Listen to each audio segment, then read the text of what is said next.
Good morning, good afternoon, and good evening to all the participants who are joining us from hopefully many places around the world. I see we have about 30 participants already. Please let us know where you're joining from in the chat. Welcome to another edition of SpaceAg Conversations.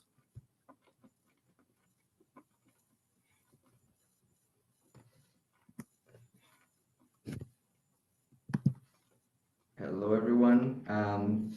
Is the chat open? I think. Yeah, Yes. it looks like we have someone. Yeah, Hi, someone from everyone. Nebraska. Let's interact all. Good morning, good afternoon, good night from where you are talking. Glad to Welcome have you from all here. India, from Canada, from Ecuador, from UAE, from Italy. Amazing. Okay, let's get started here. So, today's webinar, thanks again, everyone, for joining us again. We will have a very brief introduction. Then we will have a presentation by our special guests from Orius. And then after that, we'll have a chance for everyone to a question and answer session. So get ready with your questions in the chat and then a few closing remarks. Once again, our SpaceAg series is a mix of conversations with experts like we're having today and SpaceAg updates where we just discuss different news items and different things that are important in the SpaceAg community. So this month, we're having our SpaceAg conversation with our experts, and then probably in October we'll have another SpaceAg updates. In November we'll have another guest speaker. So if you have ideas for an interesting guest speaker that you would like to see, please let us know in the chat as well. Yeah, what topics or what SpaceAg experts would you like to see in the future? Let us know in the chat. And want to remind you also that our previous editions of SpaceAg series are available on the Agritecture YouTube channel. We recently had Dr. Murat Kasira from the University of Arizona. And then we also, prior to that, were lucky enough to interview Volker Hessel from the University of Adelaide and Rebecca Gonçalves from the Brazilian Space Agency. So check out those videos if you were not able to join us live for those sessions. And today, very fortunate to have an amazing guest speaker. Once again, my name is David Caesar. I work with a company called Agritecture, and we're going to pass it over now to my co-host, Davi Sousa, and to congratulate Davi, who just recently completed his master's degree and got married. So big congratulations to you, Davi. Thank you, David. Thank you very much. Hi, everyone. It's a great pleasure to be here again with these amazing public participants that are with us from all around the world.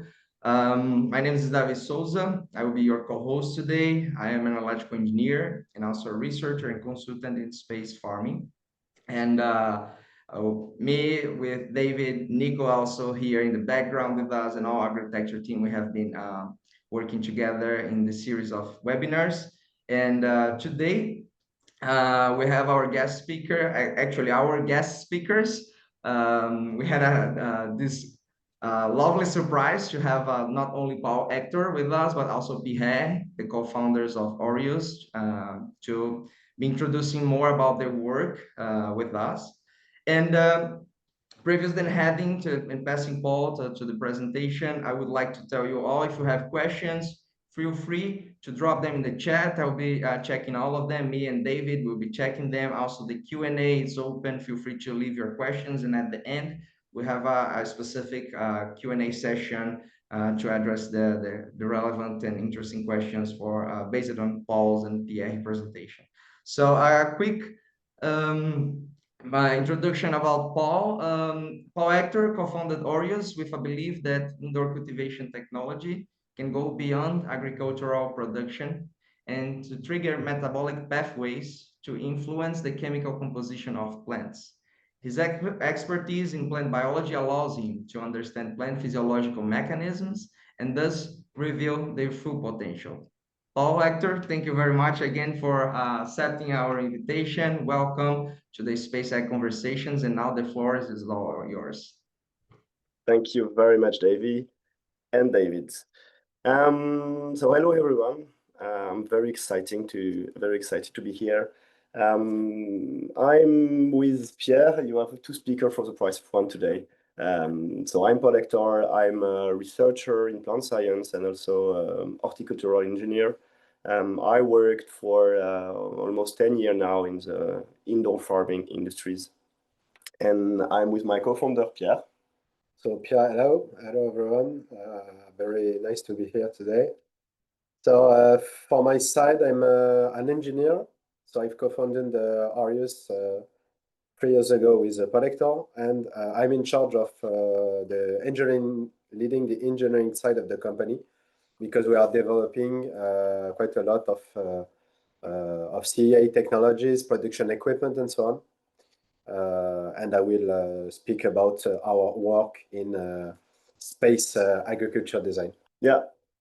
So let's get started. Just to introduce the webinar today, we are not space farming engineer, or we don't work in the specific field for thousands of years. We are specialists and experts of the plant.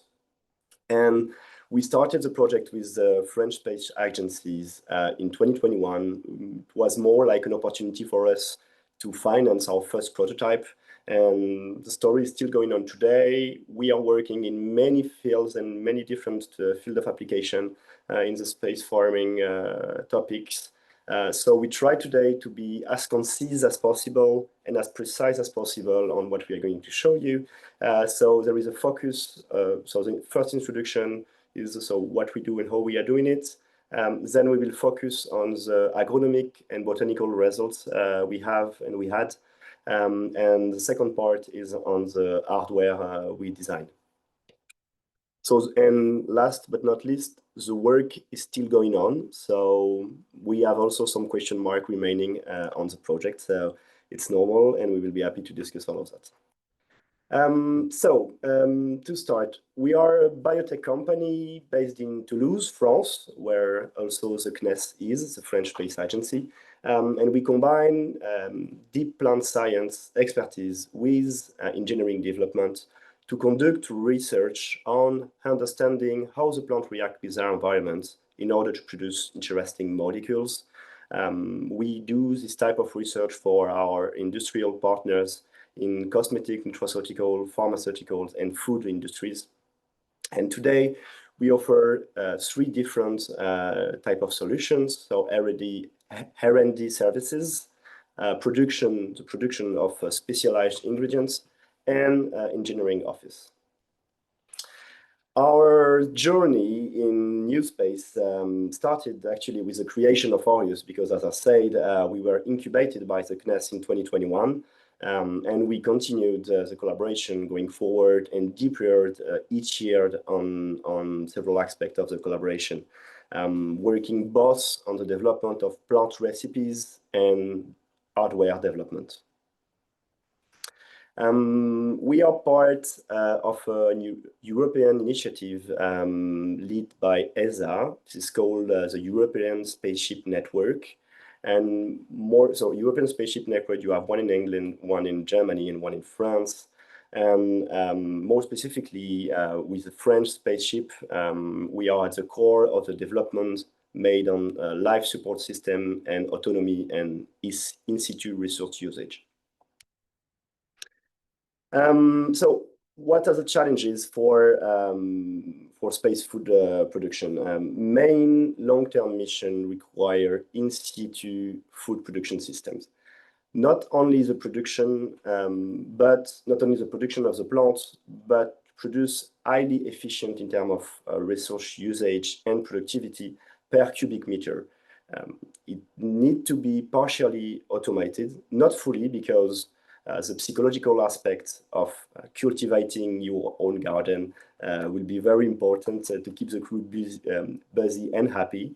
And finally, need to be compliant to partial Earth gravity. So gravity that we will have on the moon or we can have on the Mars station. Today, most of our project is based on partial gravity. So we don't work on low gravity or like no gravity at all. We assume that we will have gravity, that will not be the one on Earth, but we will have gravity on all of our developments.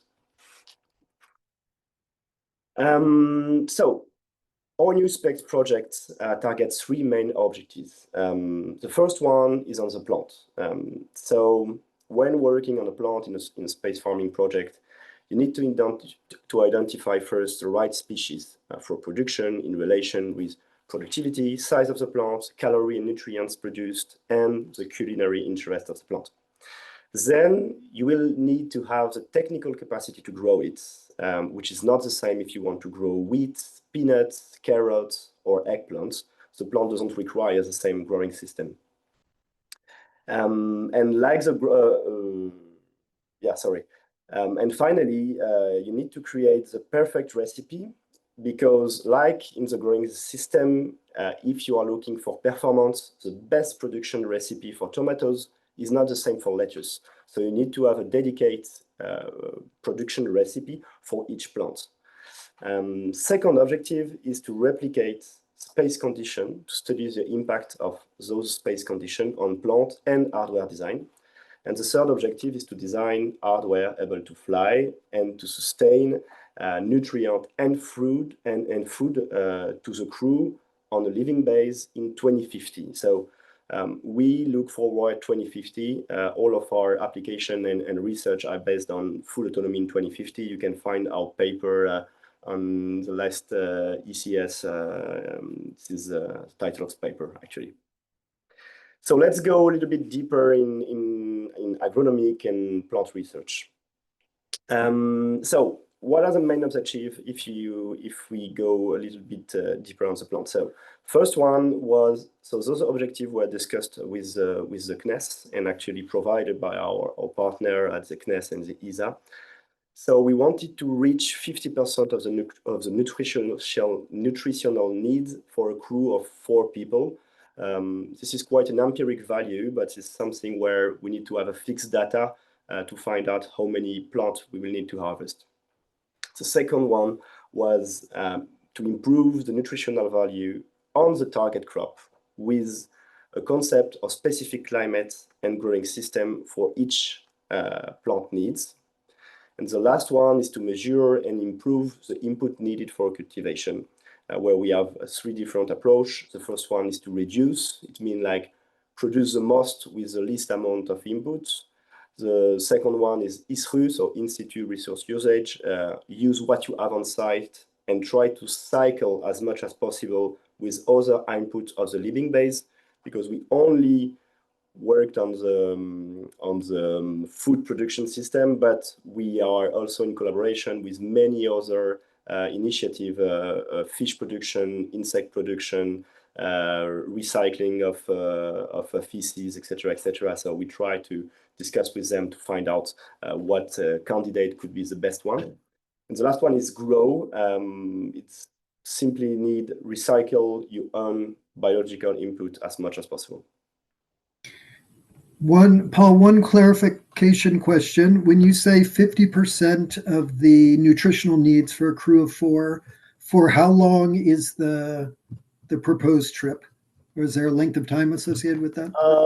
We worked on a base like 18 months, but it was more like, what is a lunchtime? So it's more, okay, imagine that you have always 4 people and you need to feed them, and you have a certain amount of time before they start feeding. Yeah, so it was more seeing like on a cycle more than from more like 8 months. It's not an 8-month program. It's more, okay, imagine that you have a living base where you need to sustain every day and every time 4 days and 50% of the calories. Yeah, it has to be sustained. That it makes it more challenging actually than just a a one-shot cultivation, because you also have all the production side. Will you be able to sustain stable yields? What are the constraints in terms of safety, hygiene? What happens if you have a problem on a crop? So you have to, you have a whole set of problems that can arise when you are trying to produce on the long term and not just for one production batch. Yeah. Yeah, also, I haven't said it, but all the pictures you will see are ours. So all the plant, if you recognize some on the quality of the picture, it is not always perfect, but it's a plant we have grown actually with our system. So we use our research units to conduct those experiments on Earth. So we have some phytotrons. We have 2 labs with each 10 phytotrons, 7 square meters each. We have 3 growth chambers, which is about like 30 to 50 square meters each. We have analysis lab in-house that help us to be quite fast in terms of the analysis of how the plant is reacting. And we also have the data platform. I'm going to show you some extract of the data platforms. It's very interesting for research a little bit after. I wanted to say that also because I talked about the growing system, but the growing system is just the visible part of the iceberg while working on such a complex projects like feeding people on a remote base. And you need to take in account all the input and the output while making your choose of design and plants. So we have conducted since 2022 3 rounds of experiments. The first one was focused on fruits and vegetables, and the second one was a focus more on high calorie crops. So what was the challenge in those experiments? So the volume of crop is very important because you need to produce lipids, for example, but you can't choose a palm tree because it's very high and it's several years to grow. So you need to assess very precisely what type of plant and what will be the volume of production of this plant. Then you have individual portion and high calorie plants. So I'm going to sum this one because it was quite interesting. At the beginning of the project, we thought we cracked the game by identifying the kale cabbage as a super efficient source of calories per cubic meter because it's high yield, it's interesting in calorie, and you can have a lot of harvest within the same year, and the plant is very short. You can keep it very short using blue light. So it was like, okay, we cracked the game, it's very interesting. But we needed to make, if we use the kale as a calorie sources, we needed to make the astronauts eat 1.4 kilogram of this cabbage per day, just for having them 25% of the calorie covered. So it was a very bad idea in terms of culinary interest and gut health, obviously. So that's just illustrates the fact that you need to take that in account. It's very important also. Then you have to build a technical solution to grow those different crops. For example, the peanuts, I'm going to talk about it after, but it's quite a complex crop. You need to monitor and analyze all of the inputs, and you have to be focused on the culinary interest. You have to find diversifying the flavor, the texture, and the menu offering, because what we want to avoid is having the crew back there or up there eating just the calorie like a soup, where they have the good calorie, but they lose something that is very satisfactory. It's like eating. And we worked with chefs, so we worked with the chef Thierry Marx and the French Center of Culinary Innovation to design menu where they can implement the portion of food that we are producing into the menu. So what is the production model to reach 50% of calorie? With the first round of experiments, working only with fruit and vegetables and mushrooms, we were only able to cover 14% of the calorie needed. So for us, it was quite down because we thought it was like impossible to have something that is very productive and interesting, producing wheat, for example, because the wheat has a lot of loss because you have the cane and the parts that you don't consume of the plant. So it's the loss of energy and nutrients. So we wanted to go a little bit deeper. And now with the higher crop, like lentil, kidney beans, and wheat, we should be able to have like 50% of the calorie, cultivating around 150 and 200 square meters cultivated globally for all the crops. And we will be able to have fruited vegetables for the savory and culinary interest, and the kidney, wheat, millet, and peanuts for more calorie. So peanut production, I wanted to talk about it because peanuts, it's particularly interesting due to high lipid content. It is something that is a very rare resource in plant production. That is small plants that grow fast. It's quite difficult to find. And actually, peanut is a very interesting candidate, but in terms of botany, it's quite difficult because the embryo is carried by a stem, so outside the pollination, it's an outside pollination, and then the embryo buries themselves in the soil, and the embryo became the peanut. So it requires a dedicated build of the type of system to be able to grow the plant. We are actually working on it. The experiment we have done were done in soil. And now we are working on something where we could replace, if you see the first layer where the peanut is growing, could be, for example, regolite. The second one was mushroom. I was talking just before about, okay, you have some plants that are very interesting, but you have a huge amount of this plant that is not eatable by people, by humans. So what do you do with that? And actually, mushroom was quite obvious because mushroom grow only on organic matters. You need to control very well the ratio between carbon and nitrogen. So we find a way to use the straw, the bran, and the pods that has different carbon and nitrogen ratio to create substrates and to be able to reuse the substrate. Today, in our calculation, we are able to reuse about 75 to 100% in different models of the byproduct that is normally non-eatable by human. Nutritional value. This is very interesting also because we also have the capacity to grow a plant that has a higher content is what could be interesting for humans. So for example, here, the protein content in our wheat was 50% more important than the USDA references.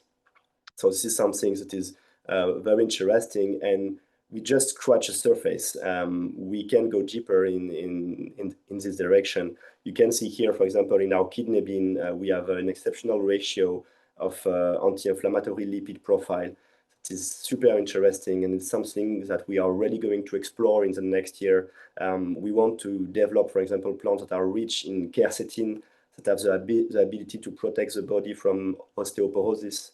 We want to be able to add also a lot of beta-carotene inside the plants because beta-carotene has the ability to protect the skin from radiation damages. So this is something that we are just scratching the surface, but it's going to be very interesting. This is quite fun also because actually our growing platform is 100% hermetic, airproof. What do you say? Airproof? Airtight. Airtight, thanks. So it's 100% airtight. So you can actually see the efficiency of the photosynthesis directly reading the CO2 content inside the plant. And so this one, we worked a lot on the last project, and it's also the topic of our last publication. So what is the quantity of CO2 absorbed and of O2 released? And this is data very interesting for people building space habitat, because it will need to be connected with ECLS. So maybe it's not going to be named ECLS in a moon base, but you understand what I mean. And for today, we know that 17 square meter of wheat have the ability to cover 10% of the ECLS activity for 4 crew person. So this is very interesting, because if you put that in consideration to a greenhouse that is about 150 and 200 square meters, we can be able to absorb all the CO2 produced by the crew, and also to produce sufficient amount of oxygen. So we don't go also very deep in this type of result, because it's a work of Melissa. And so it's just more, okay, this is the data we have, and we discuss also with them to give them this particular result. Labor. So labor, we saw the labor, the two different, we divided the labor analysis with two different data. The first one was like how many hours, and then how many calories to produce a calories. So if you count in hour, you have like 1% that is working 100% of this time to feed 4 people, including him. So it's like a full-time job for 4 people taking care of the greenhouses. And if you take in account the amount of calorie, you have like for harvesting 1 kg of wheat, you need to have you are going to lose 900 kilocalories. So this is something that we really want to work on also, because you can have a robotic assistance and do some labor that are quite intense and not interesting. If you spend 2 hours per week only threshing, for example, it can be very dramatic in terms of time use, and it's easily resolved. But it's interesting to take into account also. So let's talk about the space farm design. Yeah, I will. Now that you have an overview of what we are doing on the agronomic side, I will speak about what we do on the engineering side, because the objective is not to have the perfect crop recipe or a collection of crop to grow, but it's also to be able to produce actually on an habitable base. And the approach is pretty different than what we usually, the usual technical challenges in CEA and large-scale plant production. So we started by making an overview of existing concepts with the CNES. And so if you look at the broad concepts, you have 2 types of systems existing today. So the first one is small payloads system. For example, you have VG and APH that have already run on the ISS. There is also a Chinese experiment, the BEP, where they use something that's the size of a tin can for making experiment on very young sprouts. So all these systems are pretty much research systems, and they are focused on, so for the ISS systems, mainly on systems with the absence of gravity. And on the other side of the spectrum, you have standalone production modules. For example, EDEN-ESS, which is an experiment that run in Antarctic, that will be followed up by the construction of a dedicated greenhouse module. And there is also other systems that have been studied, and they all share the same property, that is, it's something meant to be installed on lunar or Martian soil. And with the CNES, we ask the question, isn't there something in between where we wouldn't be designing something really standalone, but something that will integrate into an habitat, and more specifically, lunar or Martian habitat. So we define some like high-level specifications, and we identified that we will need a deployable structure.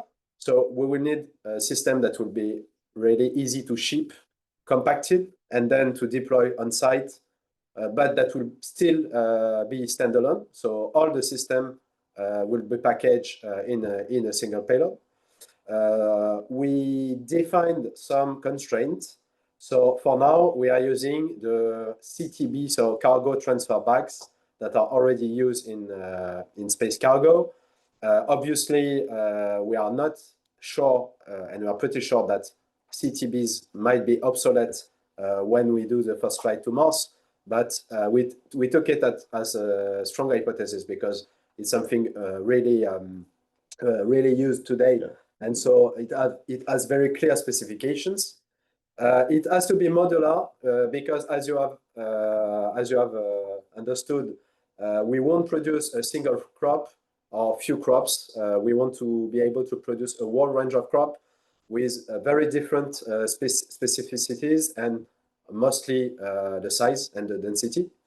And finally, it must be efficient, because the objective is, we talked about calories, like calorie per calorie, but there is also, so from the labor point of view, but there is also energy and material constraints, where we have to stay efficient in the resources needed to produce 1 calorie at the end.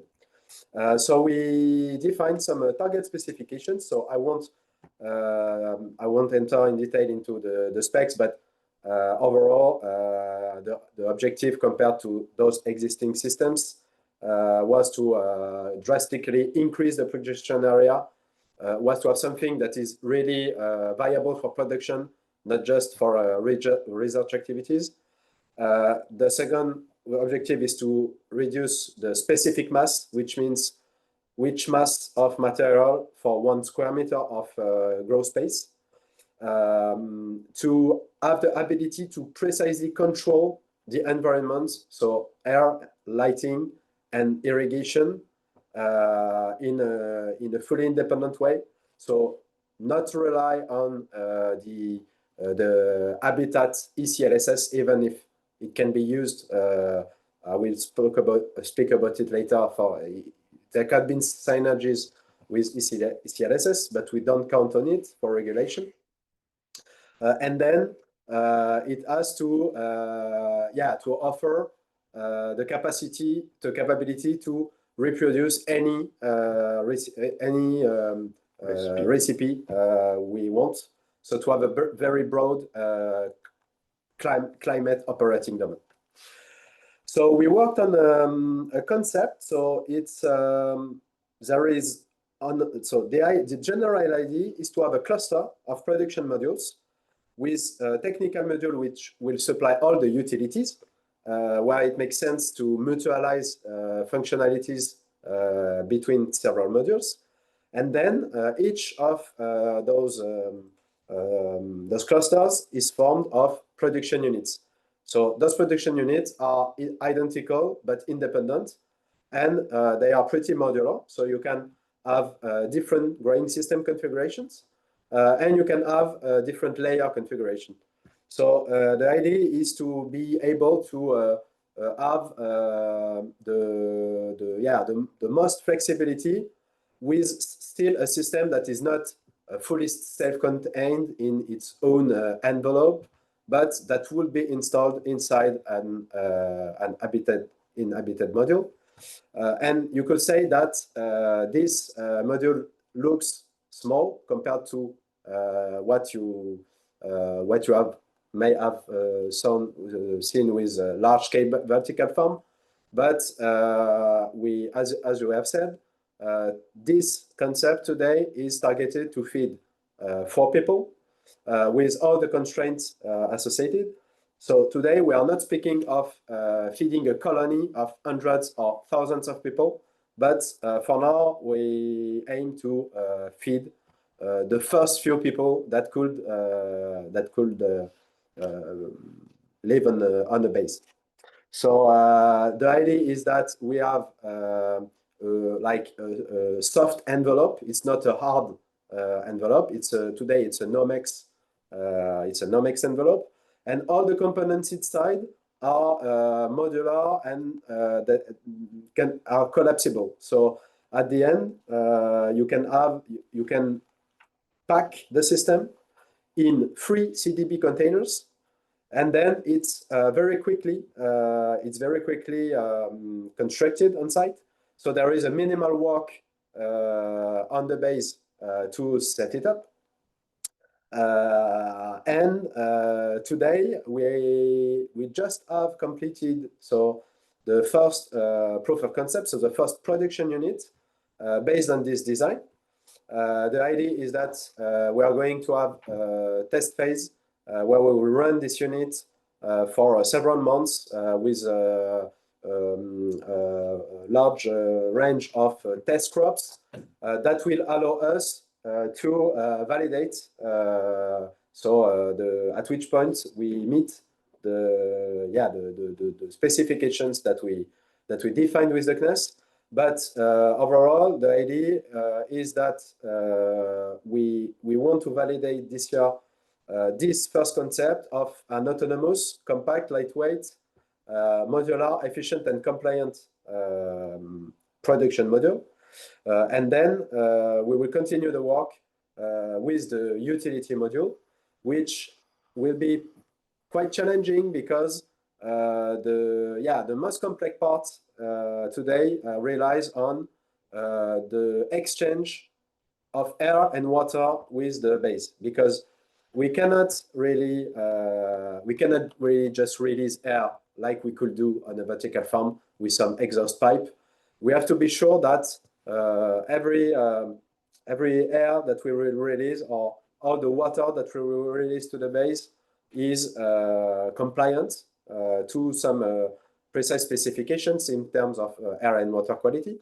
And you cannot just pass the water through a reverse osmosis system because that will consume too much energy and resources. So we have lots of topics regarding air and water reuse and recycling to be able to fully reuse all the resources that we can, and especially fertilizers, because today when like a vertical farm on Earth releases a nutrient solution, you can be sure that almost 90% of this water can be reused. And today we want to treat this water, and we want to capture the problematic elements and not fully remove all the ions in it. And same thing for the air, because as we said earlier, we have the opportunity to have a synergy with CO2 and O2. We can consume the crew's CO2, and we can release O2 to the crew. Obviously, the system must be standalone, so the crew cannot depend on the farm producing because it's too dangerous. But we have to be able to do that, to capture crew CO2, and then we need some to integrate some technologies that will nicely interface between humans on the base and the plants in the module. So there is still a lot of work to do, definitely, but we start to have some. So what we believe a viable concept for feeding the first people that could live on those Mars and Moon bases. Thank you very much, Pierre. To conclude, I just wanted to talk a little bit on about how space can influence airspace projects, because I think for people working in space farming and in space research in general, it's quite obvious. But for others that ask me, why does agency are spending money on growing food on Mars? What's the point? The first point is to finance research for space farming. For example, is going to help developing and deploying innovation on Earth for project we are developing right now. We are challenged to do more with less, to turn waste into an opportunity, to have a modular technology that can be adaptable, and to push the boundary of botanical exploration. So we are working right now with a pharmaceutical company developing very innovative medicine for gut disease and Crohn's disease produced by the plant. So it's very interesting because, as I say, it starts for Orius as a business opportunity to work with the CNES, but actually push the boundaries of what we could do, and also the level of precision and expertise we wanted to set into this type of project. And we are setting the same amount of energy and precision in our project that can help us to resolve a lot of problems and to go fast in resolving industry problems. So this is the general idea of like fast tracking the development of new botanical ingredient, and as I just said, business we have on Earth, and also helping to design and developing innovation cultivation system on Earth. I'm just going to take 2 minutes to talk about that, but we have built a machine that is called the GraviLab. That was first something that the CNES wanted to work on. Okay, is it possible to grow a plant on low gravity, and what is going to be the effect on low gravity? So this type of machine already exists, but you can only work on a machine that doesn't have direct light always on the axis of the plant, and you don't have a specific feeding system included with this type of system. So basically, you can only work and do the research on Arabidopsis thaliana and maybe Mizuna, but on the first day of the plant. When the plant start to have stem and start to grow, it's impossible to have valuable research data. Also, those type of research were always conducted in geolosis. So you can't renew the system. So we built this system for them. And actually, we find out that this was very interesting for researchers all around the world that wanted to work on plants, to work on the impact of microgravity, to impact of partial gravity. We have also developed an analog that is able to work on mammal cells. We work with pharmaceutical firms and researchers here that want to have and to know the impact of mammal cells inside a CO2 incubator. So we have several sizes, etc., etc. So it's also interesting in that illustrate a lot how we are dealing with. So we have a problem. It's a scientific problem.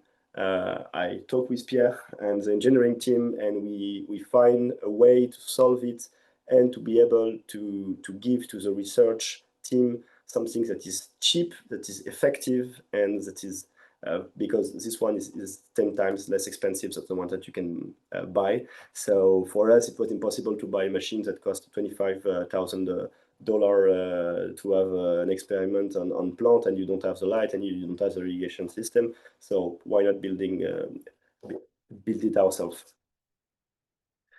So this will be my conclusion. I hope it was interesting for you guys. I think you will have some question because I didn't went into all the detail. You can find more information on our two last publication. If you want to have data on the agronomic part I show, you have all the data precisely in the data set available on the ICS paper publication. And if you want to have more information, you can contact us. We will try to answer it if we can, with pleasure. Awesome. Thank you, Paul. Thank you, Pierre. It was great. So we have already a few questions from the public here in the Q&A, and let's start with it. First of all, thank you for this exciting presentation. We shared some links here on the chat, published on ICES conference. I had the opportunity to read it, so it was a very insightful paper.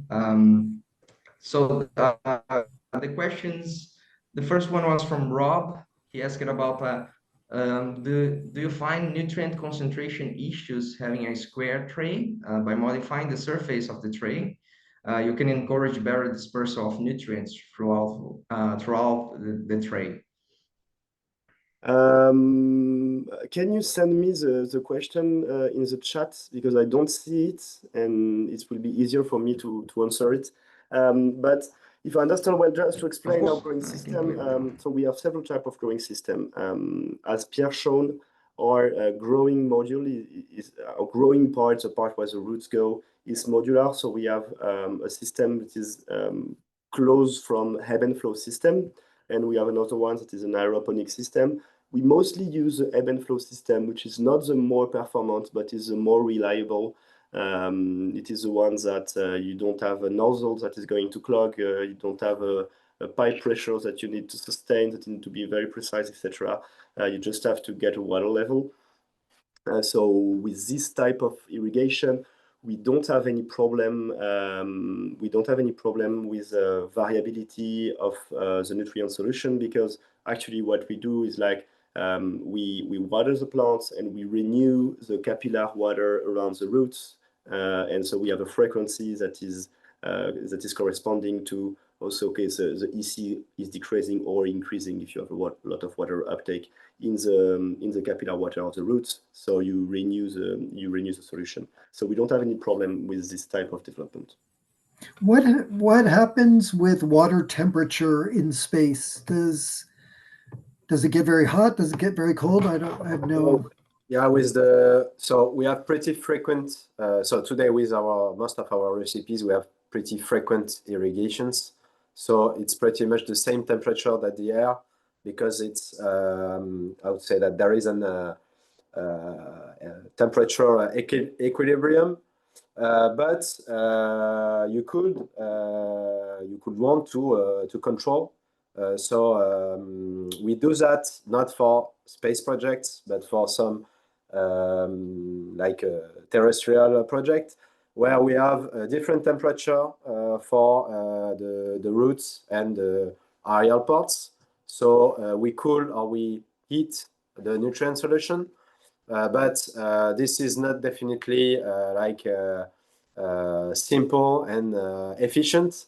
So today we try, on the contrary, to have, I would say, we want to control precisely all the environment, but we try to control it as least as possible, and still have highly uniform environmental control.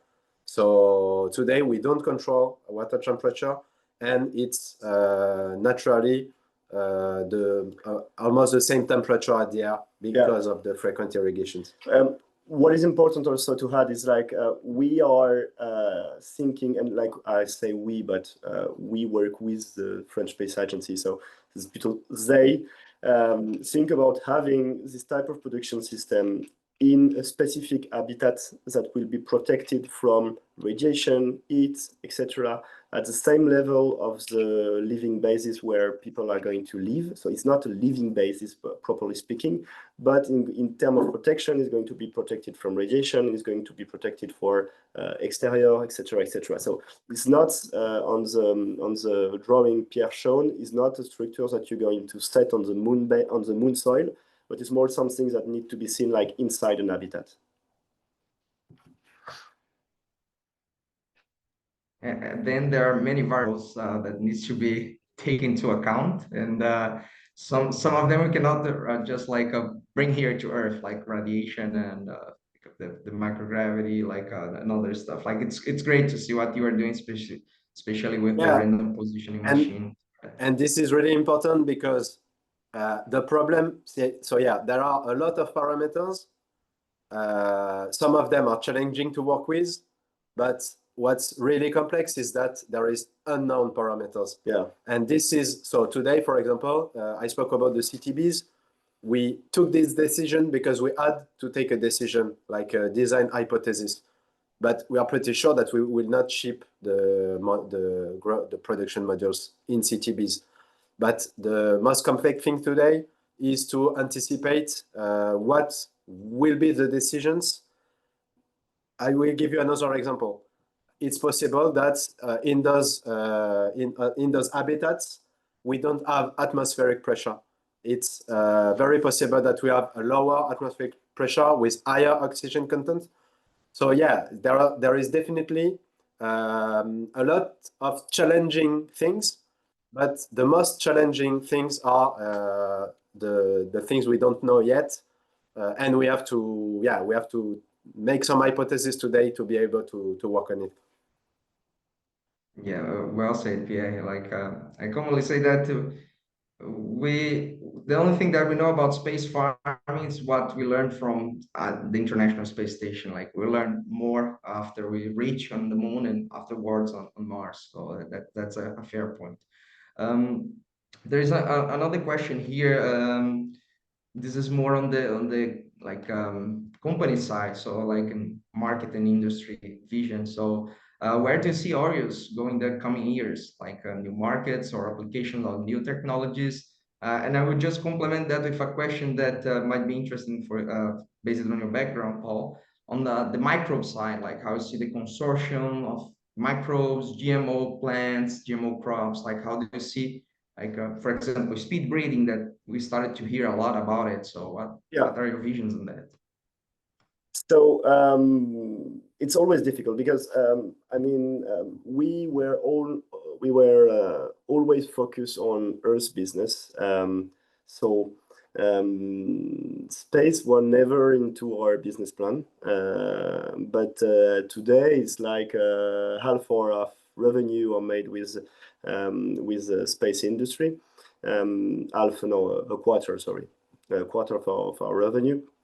So I don't really know where it's going to go. I don't know the need.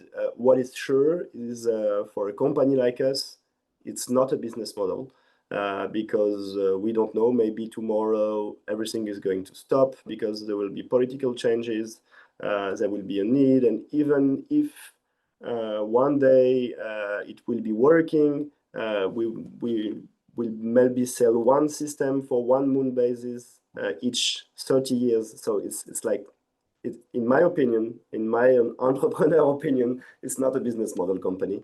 So it's more something that we do also for engineering design because it's very interesting. As I said, we have some problems that we need to tackle, and using this opportunity is sometimes a way to solve it. But as a company, we are going to launch ingredient next year. We already have signed contract with cosmetic company and food company. So I can't disclose anything, but we are going to be focused on the production of those ingredients. In terms of GMOs in Europe, it's very complicated to grow them and to work on them. So we are in waiting to finance our first GMO research, where we are able to work on agro-infiltrated plants with Agrobacterium tumefaciens. For this, we have to get confinement level from the French government. So it's quite long, it's quite costly, but it's a good opportunity. But same pharmaceutical industry is very interesting, but it's a 10 to 20 year wireframe in terms of business, because the first step when you start discussing with this company and the moments where they have the first volume purchase order, it's like 15 years. So again, it's not a business model for us now. So we are mainly focused on food, nutraceutical, and cosmetic on our production volume expansion. As a general idea, when we launched Orius, because we came also from a CEA background, and you know that many companies struggled to show the value of CEA to produce food crops. And our idea when creating Orius was to be able to show where CEA really makes sense for agricultural production. And today, what will really make sense from a financial point of view is the high value ingredients. So as Paul said, this is where we are going now, because this is today where we are able to find companies buying products. But who knows where we will be in 10 years from now. But yeah, mostly our idea is to find viable production applications and not just to stay at the research level. So we are researchers by nature, but we want to show that there are actually industrial cases that work for CEA with the right products and the right markets. If I can also, I saw a question on the type of plants we are working on. Actually, and I don't believe that in space farming we have to focus on one type of plant and you have to get one plant that is a silver bullet that's going to solve everything. We worked on a lot of type of plant, if I can say. So we try to work more on root crop, like potatoes and peanuts. So we worked on fruit, vegetables, carrots, turnips. So this type of plants. Just I don't know how you say it. But actually, what we need is like developing a growing system that is polyvalent and versatile, and developing recipes that can be adapted. And also, what we do at Orius, after normal business, if I can say, is identifying the link with metabolic pathway activation and stress of the environment. And a lot of them are common in several plant families. So I discussed before about the quercetin production. The quercetin can be found in many types of plants. How are we going to activate the quercetin metabolic pathway to have a plant that is able to protect from osteoporosis? Is going to be from this plant or from the other one? In my opinion, it's not the point to be focused on one plant, 5, 10, or 20. It's more to be focused on the ability to be able to grow any type of plant, and to also be able to in this plant to express something that is interesting. And then, as I said before, the choice is going to be made naturally. If you compare the pine mole tree and the peanuts, so it's way easier to grow peanuts, even if it's difficult. So actually, when you sort all the data, it's quite evident what are the interesting crop and what are not. And same for the business in Earth also. It's not always. So the crop is interesting. It's like the crop is interesting for doing what? And why are you producing these plants, and what is the interest you will have? And maybe a plant is not interesting for calories, but is interesting for quercetin. That's great. Thank you for the answers, Paul and Pierre. David, can you please share the slides? And meanwhile, Nico, perhaps we can open the poll, like to ask the participants, the attendees today, which is their backgrounds, like from which field are they coming from? Which best describe you? Let's know more about each one of you.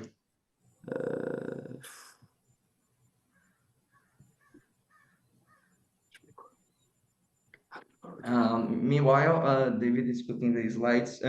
We got a question on the Q&A. So the presentation is being recorded, and it will be shared in a few days at Agritechture's YouTube channel. So check this out. Keep looking for it. So soon we'll be sharing this, and also soon we will share the link for the participation certificate. So previous than that, just some heads up afterwards, after this great presentation. We have here the answers from the pool. Very diverse public, most researchers, students, people from greenhouse and vertical farm industry. That's great. And some SpaceAg enthusiasts. Welcome you all. Now, just quick heads up. As you might already know, a couple of more than 1 year ago, myself and me, together with agriculture team, we launched the Space Farming 101. It's an online course focused in topics similar to those ones that Paul and Pierre shared today. It was very great to see the applications of some of the topics that we discussed in the course.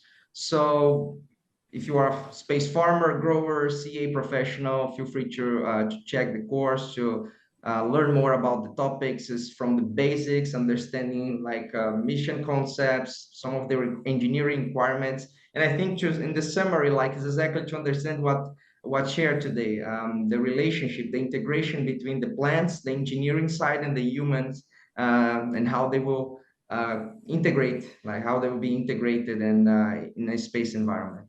So this If is you the link for the like, course. if you like the stuff we discuss on this webinar, you will love this course. It goes deeper Yeah. into all those details. So check it out. Exactly. Next slide, please, David. And also we have a monthly newsletter, the SpaceAg Wrap-Up. We will be sharing soon the certificate, the link for the certificate of participation. And there you can also click and request to join the newsletter. So it's basically, we'll be sharing the link of the presentation and other stuff about the industry.